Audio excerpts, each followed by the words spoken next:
Going on at the Cortege. So let's just take a listen in to what the band is playing there.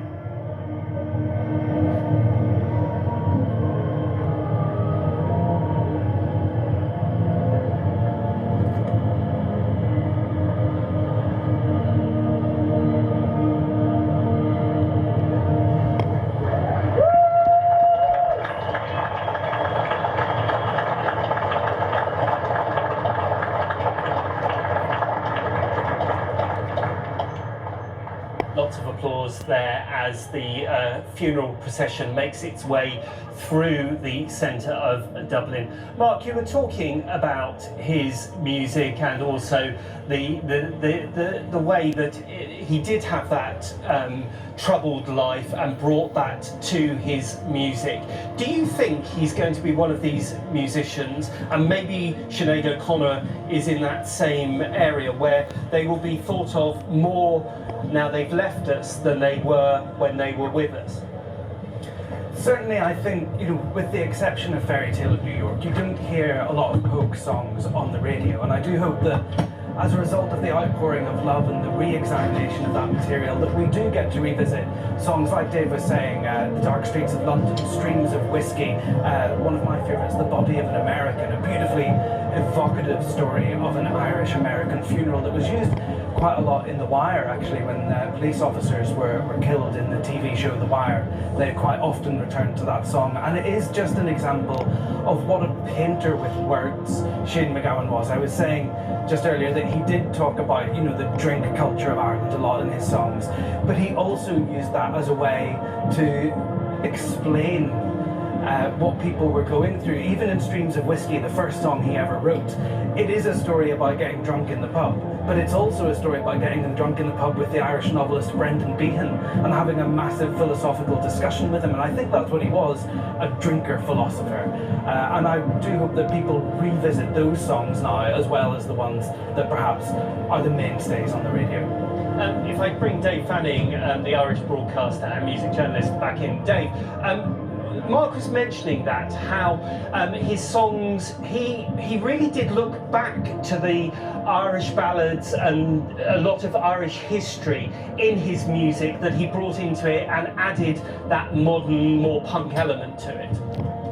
Oh yeah, I mean, like as we just heard, like that song, Streets of Whiskey, I mean, he does dream of meeting Brendan Behan. To be honest, there is a certain aspect to the whole thing that, I remember, there was always a thing about Brendan Behan. It seems the more pints of beer he drank, the more of a genius he was. I never bought into that. I don't like that kind of thing at all. And there's no doubt about it that Shane had so much in his head, had so much that he had read, so much that meant to him of Irish history, etc. And just to go back to something you said earlier, I really wish, I'd love to have seen what Shane might have done in the 90s and the 90s, but he was kind of gone by the late 80s in so many ways. And he had a lot of problems then in the 90s and 90s. He had accidents, he was in a wheelchair from 7 years ago, etc. And it was like the creativity, unfortunately, was gone. But I mean, he had all this history in him, as you say. One thing he loved was, he loved watching the news. He was always really interested in the news. I mean, it's not that I hung around with Shane all the time, but I did meet him enough to know that he was really interested in everything that was going on. And he loved big conversations in pubs and that, even if he didn't necessarily play a big part in those. I think he liked to listen more than actually, say things. But he was really strident in his opinions, I can tell you that. Very truculent and very kind of hard living. And he really was brilliant then when he got down to writing stuff in a small period of time. And to me, that's just about 4 or 5 years in the middle 1980s. And that's what he will be remembered for forever, no question. Bruce Springsteen's right. Those songs will be listened to in 100 years' time. I just wondered if he wasn't, sort of given so much to excess, would we have, instead of 10 good songs, we might have 40? I don't know. And I'm interested, what influence has he had on younger musicians in Ireland, say today? Does he have that influence? Most definitely he has that influence. I mean, you've got to understand, I mentioned the thing about Horselips earlier on, taking and loving traditional music. I mean, when they were doing that, the Bothy Band and people like that, and Planksty were doing it more sort of straightforwardly, and really brilliant musicians and that. But Horselips were bringing it into rock music, and that's a really good thing, because most people were listening to rock music, most young people. And then the Pogues, as I said earlier on, did the same thing in the 1980s, and the influence was just huge. I don't just mean that there are lots of Pogues type bands out there now, and there are. I don't just mean that trad has become kind of hip and has stayed hip for quite some time because of the Pogues, because that has happened, but just the influence is there all the time, because you should never be afraid of joining different genres of music. There's room for everything. I mean, maybe speed Cajun is a step too far, but I mean, there's definitely room for all sorts of things. I mean, don't forget, remember Run DMC and Aerosmith in '86 did, you know, punk and rock together, and that just broke down every wall. Even in the video, they were breaking down walls. So, like, it's a really good thing. And yes, his influence is going to be huge because of what the Pogues did. I have to be honest, the Pogues were best known, though, as a live band. And when I say live, I do mean shambolic. Nothing wrong with shambolic if you're going to do punk, trad, rock. Mark, did you ever get to see the Pogues' shambolic performance live? I never did, unfortunately. I have seen videos of their legendary St. Patrick's Day concerts that they often used to play in Brixton. The audience is just like a scrum. And they were a brilliant live band. Like Dave said, not always completely together, but they were so energetic. There was so much power on that stage. And, you know, Shane was, at the beginning, perhaps more together than he was when they got rid of him in the late 80s. But there was just something so charismatic about his performances, the way he kind of draped himself on the microphone stand and the delivery that he gave those lyrics. You know, we talk about whether these songs will live on. I think it's the originals that will live on. They're not coverable. No one could have sung those songs the way that Shane MacGowan did.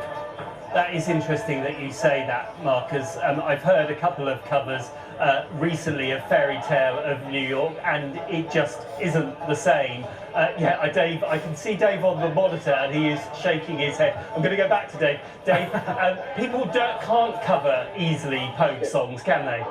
Just don't do it. That's all. Just don't change the words. Don't dare change that one word that was banned, I think, on some radio station. How dare you? Considering the word was meant as a layabout back in the 40s, when this kind of, like, this is a song about a guy in the drunk tank on Christmas Day, and he's talking to a friend of his about, you know, they kind of blew it, and then, you know, it's a call and response thing. It's like an aria. It's an opera double act kind of thing, you know, where the woman tells the truth and the man tells the lie, and he's saying, look, I could have done this, I could have done that. He lost all his money in the horses, he lost all his money drinking, he lost his life. The streets were paved with gold, Sinatra was singing, all of these things, but I mean, you know, they couldn't get there, they couldn't do it, and now he's down and out. And he's still trying to sell this piece of nonsense to the wife or the girlfriend or whatever it is, and she's just having none of it. So to use that word then is to be a ne'er-do-well or a layabout, and how dare people change history, what they're trying to do in literature as well. It's nonsense. So the song is powerful, and then when Faker Trench comes in with his strings and just lifts it all up with the boys from the NYPD choir still singing Galway Bay and all that. The point is,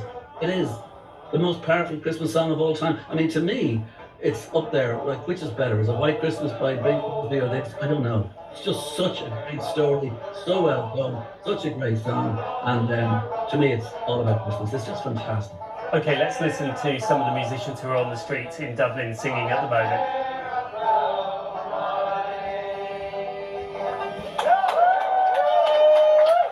Just caught the end of that. Mark, we were talking about the Fairytale of New York. Two things on that. One, it was never #1 in the United Kingdom, even though it is the song that we always hear every Christmas, isn't it? That's right. It got as high as #2 more recently, actually, not when it first came out, but more recently on downloads and streaming figures. That helped it resurge. But yeah, it never did get to #1. It's lovely hearing Dave talk about it. He encapsulates the song so well.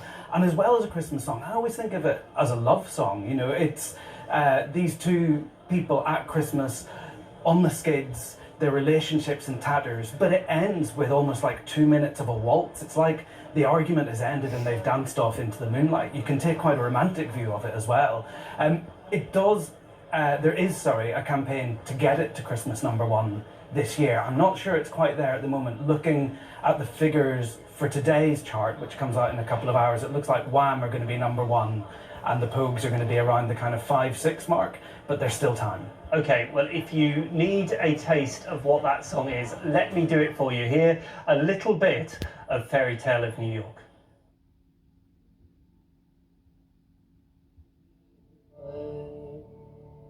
And the drunk tank, an old man said to me, won't see another one. And then we sang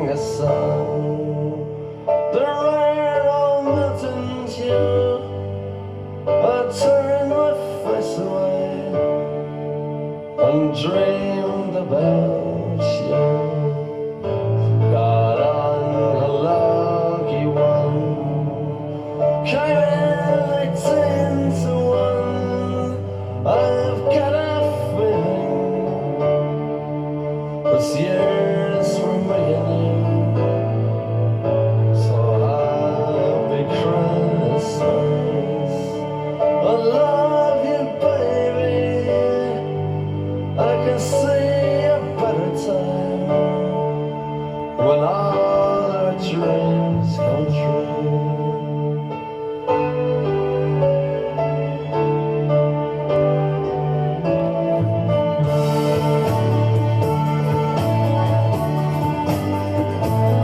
They got cars big as bars, they got rivers of gold, but the windows right through you, it's no place for the old. When you first took my hand on a cold Christmas Eve, you promised me Broadway was waiting for me. You were handsome, You were pretty queen of New York City when the band finished playing. They held out the bar. Sinatra was swinging, all the jokes they were singing. We kissed on the corner, then danced through the night. The boys of the young boy pity choir were singing Galway Bay, and the bells were ringing out for Christmas Day. Voice of not only Shane MacGowan but also Kirsty MacColl. I'm going to now go back to the live scene in Dublin where there are musicians again performing on the streets. Let's take a listen.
Lovely from the streets of Dublin. Dave, I lived in Ireland, in County Meath for a while and spent a few Saturday nights in Dublin. They are going to see Shane MacGowan off in a fair few pubs and bars this afternoon, aren't they? I would possibly think you might be right there. Yes, I think they probably will. What's one thing I want to say about Fairytale of New York, which Mark said, hadn't really occurred to me so much. It really is a very romantic song, and people forget that too. It's not just a Christmas song. But yes, I mean, today is going to be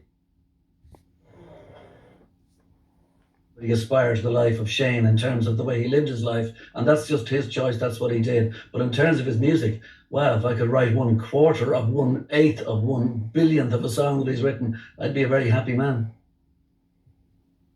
Of New York before we had that impromptu performance from Dublin. A lot of people don't know that Kirsty MacColl recorded the track separately from Shane MacGowan, didn't she? Well, she did. Well, you see, Steve Lillywhite was married to Kirsty, and Steve Lillywhite was the producer of the album, and the first person to do. In fact, very strange thing about the song is that Frank Murray was the manager of the band, and I did a radio program here in RT, and afterwards, people used to always just come up to the house and do whatever. We'd watch. You know, at the time there weren't many kind of rock and roll documentaries. We did have one of the Beatles, which I think we watched about 6 times. It was called The Complete Beatles, but they didn't make those things then. And then we listened to music as well. And Frank came in with this demo tape. Frank was the manager, Frank Murray, and he kind of said, "We finally got this thing. We've got this Christmas thing going." Like, now it was only a demo. There was no Faithful Trench hadn't put the strings on it. There hadn't been extra stuff put on it. So we put it in the cassette machine. Oh yeah, great. It's probably better listen. And we listened to it. Said, "Yeah, that's great." Then we listened to it again. Yeah, that's great. But then we went back to what we were doing. We didn't see any. We weren't saying, "Oh my God, this is the greatest Christmas song ever released." Okay, Dave, they are singing it on the streets of Dublin, so let's just take a listen.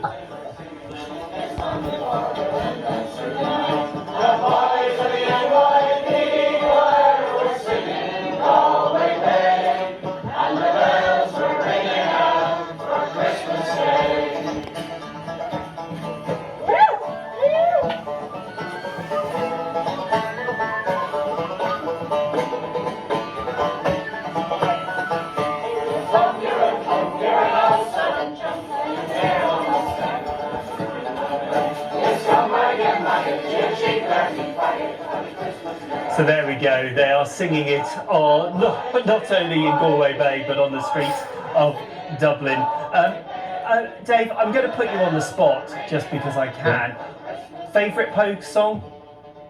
Oh, I would say Rainy Night in Soho, probably. I mean, for a good time, Sally McLennan, but Rainy Night in Soho would be mine. But just remember when you mentioned there about the vocals of Fairy Tale of New York, yes, it was Kirsty MacColl, and yet, like, they just thought that she really nailed it, because she had to be tough in the song and tell the guy, "Look, I'm sure you're a good guy, I'm sure you've blown it, you're wrong, and I'm sick and tired of your lies, I'm sick and tired of your cheating, I'm sick and tired of your drinking and betting on horses and losing." And that's what she needed, because the person who had done it originally, which was great, but it was a bit softer, was Koch Reardon. And Koch was the bass player in the band, who actually married the producer, Elvis Costello, of the previous album as well. So they stuck with Kirsty. Please, man. Okay, let's have another listen in there, singing the chorus. And the bells were ringing out for Christmas Day.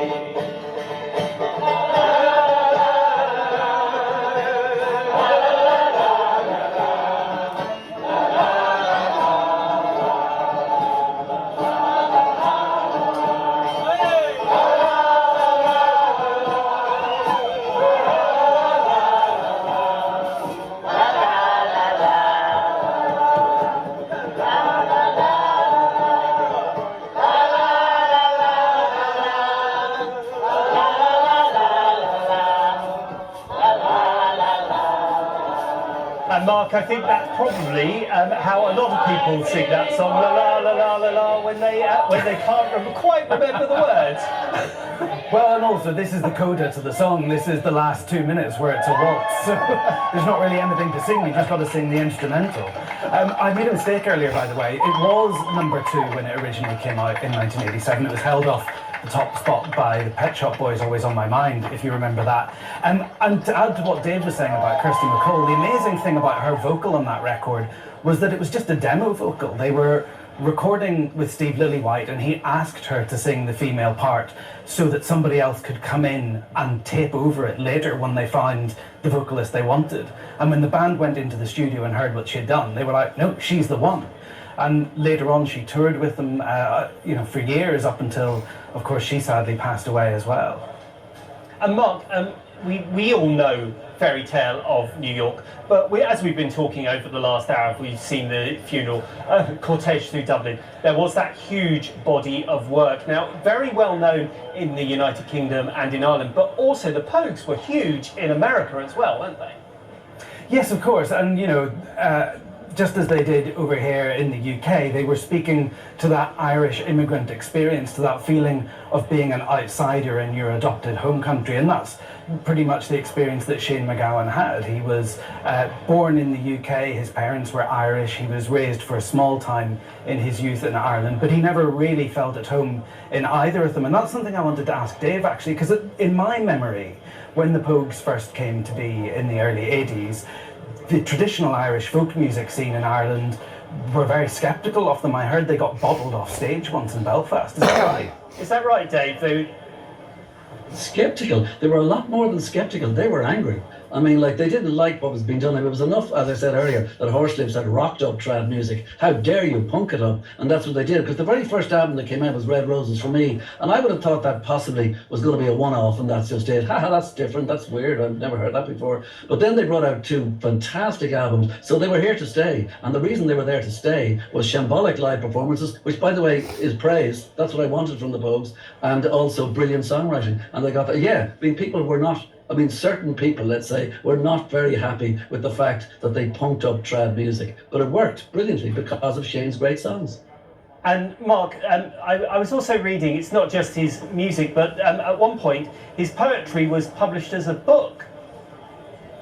Yeah, that's right. I mean, he was, as you can hear in the lyrics to the songs, just an amazing cinematic storyteller. You know, Fairytale of New York could be a novel, it could be a film.